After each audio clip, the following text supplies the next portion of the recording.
Several years ago, I was speaking on a major Canadian university campus on the existence of God.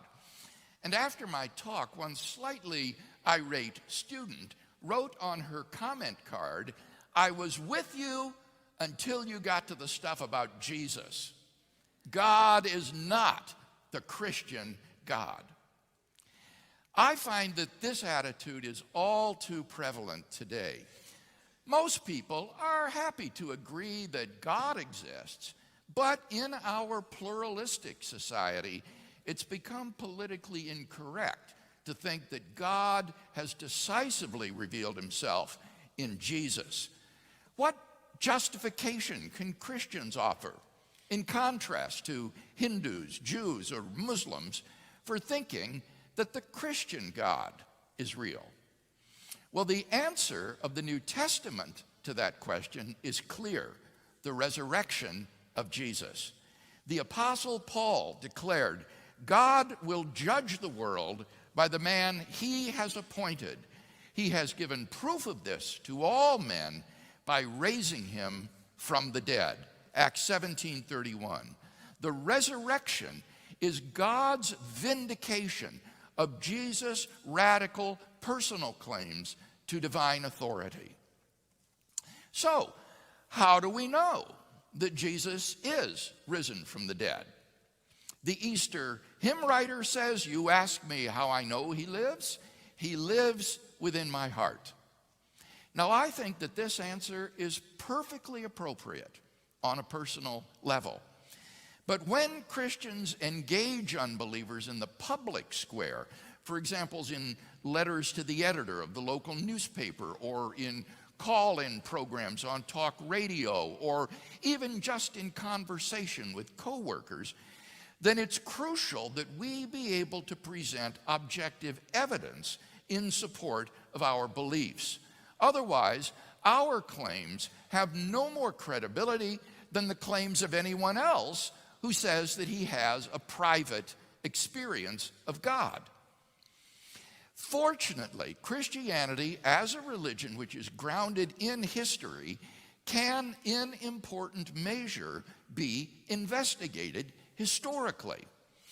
Suppose then that we decide to approach the New Testament not as inspired scripture, as the Word of God, but merely as a collection of ancient Greek documents coming down to us out of the first century without any assumption as to their reliability other than the normal way that we would approach other sources of ancient history.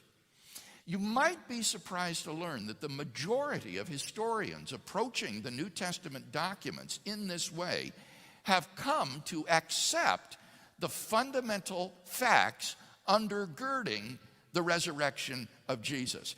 And I want to emphasize that I'm not talking about conservative or evangelical scholars only, but I am talking about the broad spectrum of New Testament critics, both Christian and non-Christian, who teach at secular universities and non-evangelical seminaries. Incredible as it may seem, most of them have come to regard as historical the basic facts which support the resurrection of Jesus.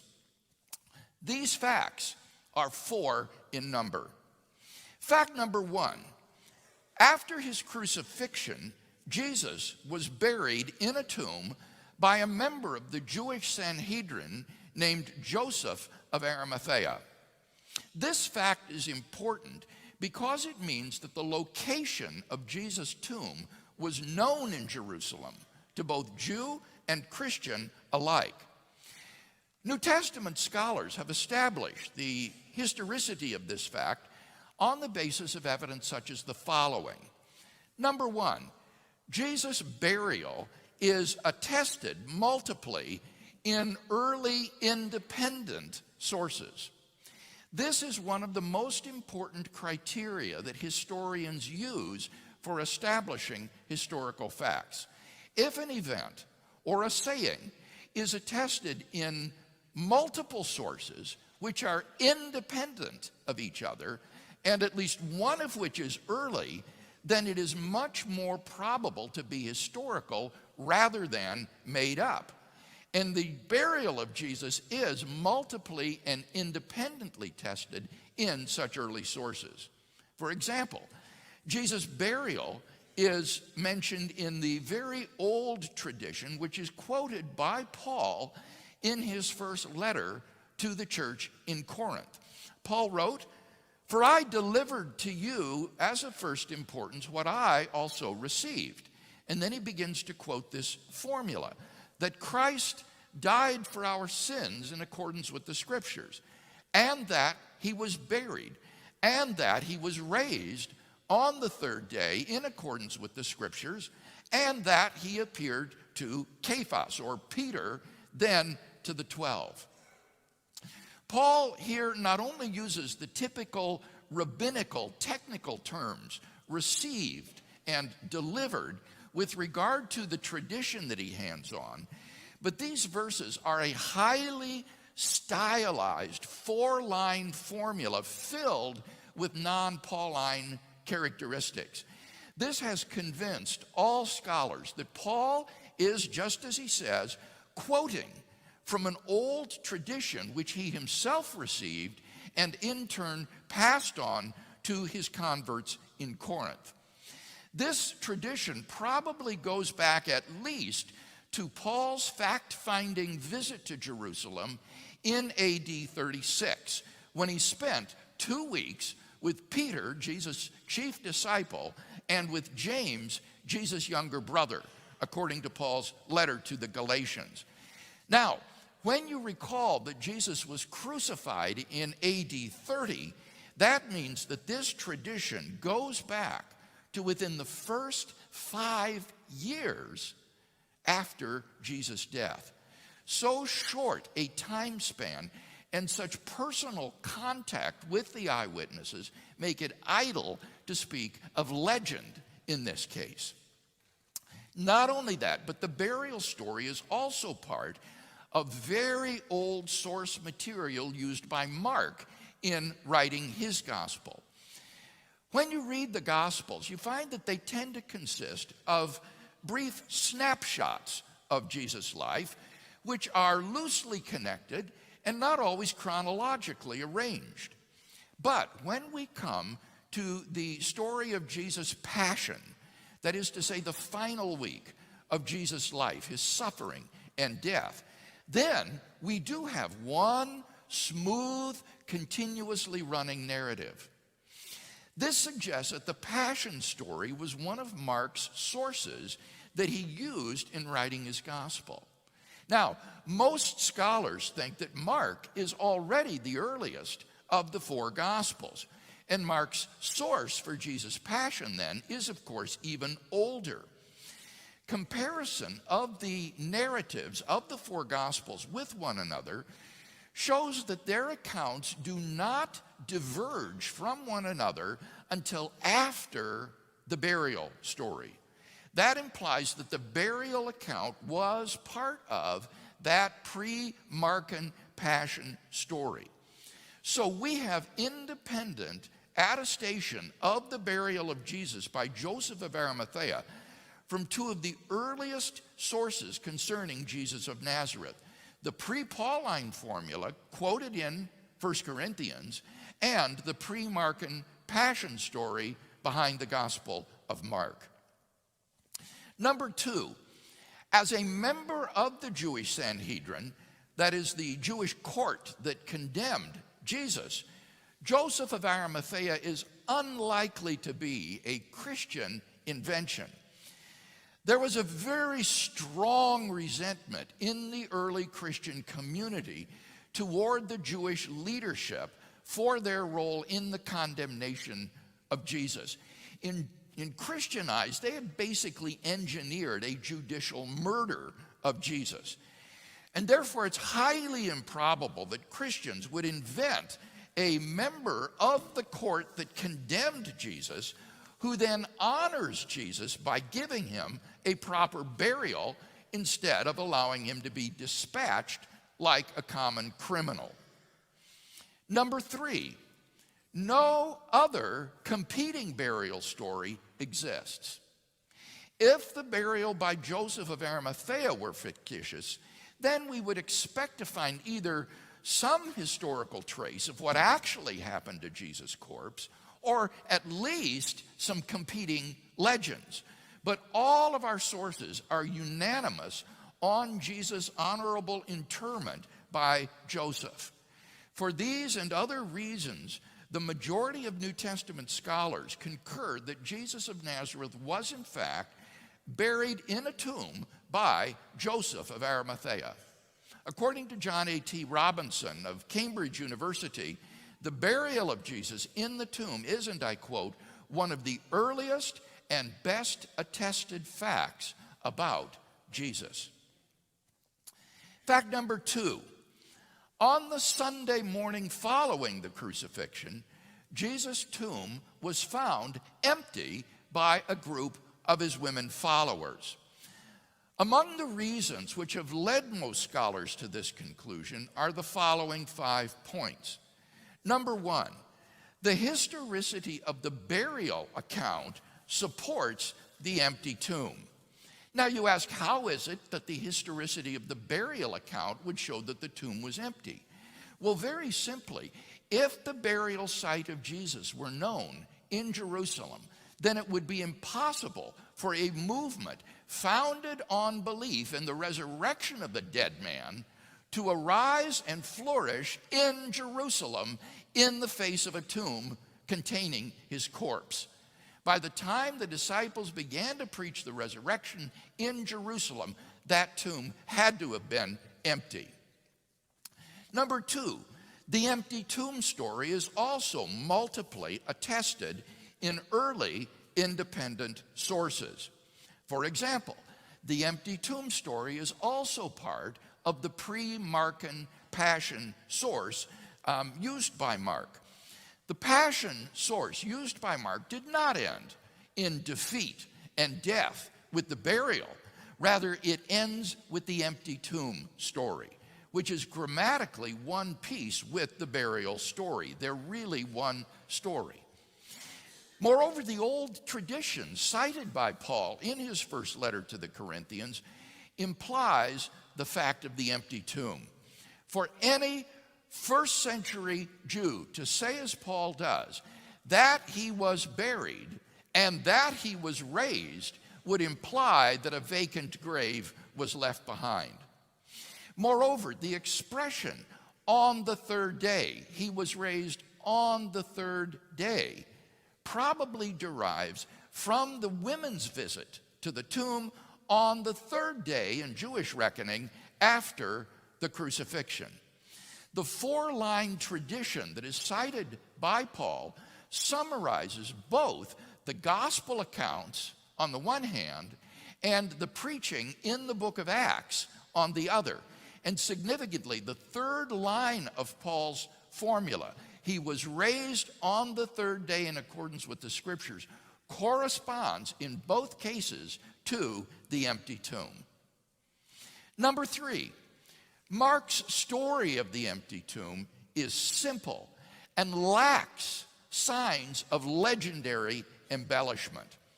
All you have to do to appreciate this point is to compare Mark's account with the wild, legendary stories found in the so-called apocryphal Gospels. These are forgeries which arose during the centuries following Jesus' death, after the apostles had died off.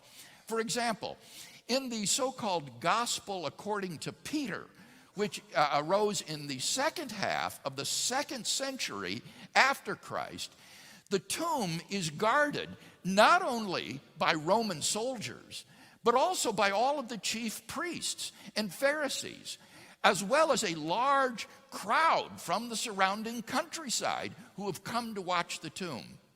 Suddenly, during the night, a voice rings out from heaven, and the stone over the door of the tomb rolls back by itself. Then 2 men are seen descending out of heaven and entering into the tomb. Then two gigantic figures come forth from the tomb, their heads reaching to the clouds. Then a third figure emerges from the tomb, even greater, his head overpassing the clouds. Then a cross comes out of the tomb, and a voice from heaven asks, "Hast thou preached to them that sleep?" And the cross answers, "Yea." Now, these are how real legends look. They are colored by all sorts of theological and apologetical motifs, motifs which are conspicuously lacking from Mark's account, which is stark in its simplicity by comparison. Number 4, the fact that women's testimony was less trustworthy than men's in first century Israel counts in favor of the women's role in discovering the empty tomb.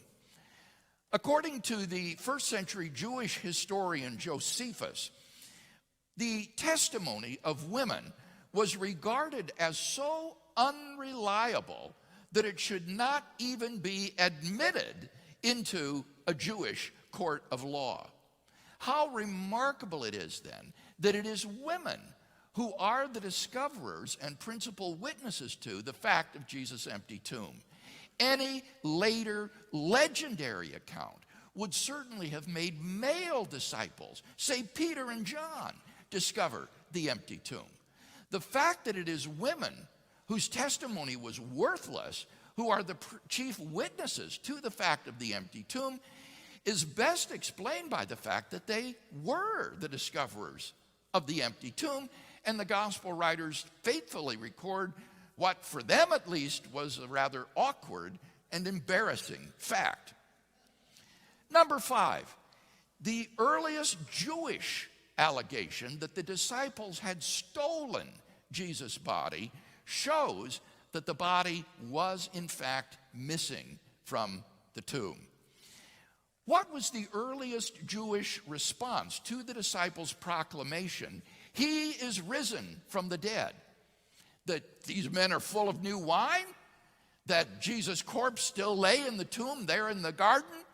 No. They said the disciples came and stole away his body. Now think about that for a minute. The disciples came and stole away his body. The earliest Jewish response to the proclamation of the resurrection was itself an attempt to explain why the body was missing. And thus we have evidence for the empty tomb, which is absolutely top drawer, because it comes not from the early Christians, but from the very opponents of the early Christian movement themselves. Now, I could go on, but I think enough has been said to indicate why, in the words of Jakob Kramer, an Austrian specialist in the resurrection, and I quote, "By far, most scholars hold firmly to the reliability of the biblical statements concerning the empty tomb." Fact number 3, on multiple occasions and under various circumstances, different individuals and groups of people experienced appearances of Jesus alive after his death. This is a fact which, so far as I know, is universally acknowledged among New Testament scholars today for the following 3 reasons. Number 1, the list of eyewitnesses to Jesus' resurrection appearance, which is quoted by Paul in 1 Corinthians, guarantees that such appearances occurred. These included appearances to Peter, or Cephas, to the 12, to the 500 brethren, and to James, Jesus' younger brother. Number 2, the appearance traditions in the Gospels provide multiple and independent attestation of these appearances. For example, the appearance to Peter is independently attested by Luke, and the appearance to the 12 by both Luke and John. We also have independent witness to Galilean appearances in Mark, Matthew, and John, as well as to the women in Matthew and John. Number 3, certain appearances have earmarks of historicity. For example, we have good evidence from the Gospels that neither James nor any of Jesus' younger brothers believed in him during his lifetime. There's no reason to think that the early church would generate fictitious stories about the unbelief of Jesus' family if they had been faithful followers of Jesus all along. But it is indisputable that James and his brothers did become active Christian believers following Jesus' death. James was considered an apostle and eventually rose to the position of the sole leadership of the Jerusalem church. According to the first century historian Josephus, James was martyred for his faith in the mid-AD 60s during a lapse in the civil government. He was stoned to death. Now, most of us have brothers. What would it take to convince you that your brother is the Lord so that you would be willing to die for the truth of that belief? Can there be any doubt that this remarkable transformation in Jesus' younger brother took place because, in Paul's words, then he appeared to James? Even Gert Ludemann, who is the leading German New Testament critic of the resurrection, himself admits, and I quote, "It may be taken as historically certain," those are his words, not mine, historically certain, that Peter and the disciples had experiences after Jesus' death in which Jesus appeared to them as the risen Christ. Fact number 4. The original disciples believed that Jesus was risen from the dead despite having every predisposition to the contrary. Think of the situation the disciples faced following Jesus' crucifixion. Number 1, their leader was dead, and Jews had no expectation of a defeated and dying Messiah. Messiah, when he came, was supposed to throw off the yoke of Israel's enemies, and in this case that meant Rome, and reestablish David's throne in Jerusalem, where he would command the respect of Jew and Gentile alike. He was not supposed to suffer defeat at the hands of his enemies and die the ignominious death of a criminal. 2, according to Jewish law, Jesus' execution as a criminal showed him out to be a heretic, a man literally under the curse of God, according to Deuteronomy 21:23. The catastrophe of the crucifixion for the disciples was not simply that their beloved master was gone, but rather that the crucifixion showed, in effect, that the Jewish leadership had been right all along, that for 3 years they had been following a heretic, a man literally under the curse of God. Number 3, Jewish beliefs about the afterlife precluded anyone's rising from the dead to glory and immortality before the general resurrection at the end of the world.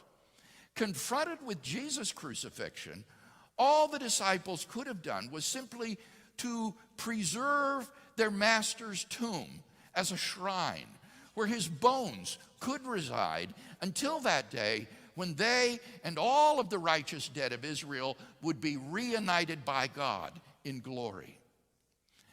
But despite every predisposition to the contrary, the original disciples believed in and were willing to go to their deaths for the fact of Jesus' resurrection. Luke Johnson, a New Testament scholar from Emory University, muses some sort of powerful, transformative experiences required to generate the sort of movement earliest Christianity was. And N.T. Wright, an eminent British scholar, concludes, that is why, as a historian, I cannot explain the rise of early Christianity unless Jesus rose again, leaving an empty tomb behind him.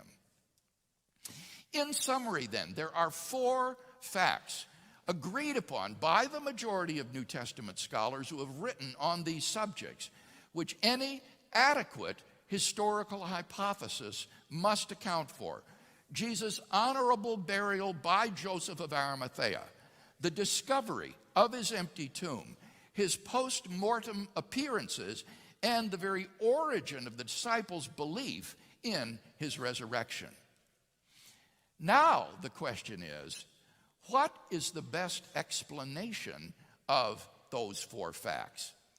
This is where the disagreement arises. Most scholars probably choose to simply remain agnostic about this question. But the Christian can maintain that the hypothesis that best explains these facts is the one that the original disciples gave. God raised Jesus from the dead.